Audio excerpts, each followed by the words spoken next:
Friends, ఈరోజు మన recipe అలసంద గారెలు. దానికి కావాల్సిన పదార్థాలు: ముందుగా అలసంద బ్యాల్ని 4 అవర్స్ నానబెట్టి శుభ్రం చేసి ఒక 5 మినిట్స్ వాటర్ పోయేంత వరకు ఇట్లా పెట్టుకోవాలి.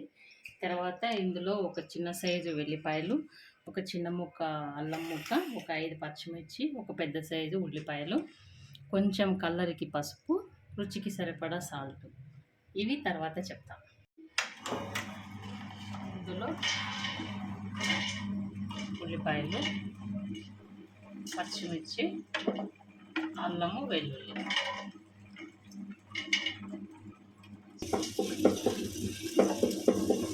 ఉల్లిపాయలు కచ్చాపచ్చాగా అయిన తర్వాత మనం బ్యాడ్లో వేసుకోవాలి.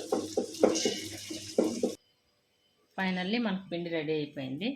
ఇప్పుడు కొంచెం కొత్తిమీర, కొంచెం కరివేపాకు, మనం ముందుగా తీసి పెట్టుకున్న కొన్ని బ్యాడ్లు ఇందులో కలుపుకుంటే గారెలు బాగా క్రిస్పీగా వస్తాయి.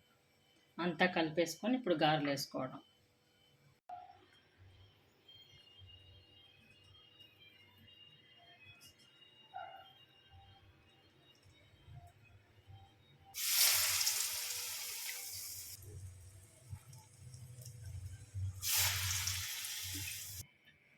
ఫైనల్లీ మన గారెలు రెడీ అయిపోయాయి ఫ్రెండ్స్. చూసి టేస్ట్ చేసి మీరు కూడా ట్రై చేయండి. నేను టేస్ట్ చేస్తాను. మీరు ట్రై చేసి ఎలా ఉందో నాకు కామెంట్ చేయండి. మీకు ఇంకా ఏమేమి వంటలు కావాలో కూడా కామెంట్ చేయండి. లైక్ చేయండి, షేర్ చేయండి, సబ్స్క్రైబ్ చేసుకోండి.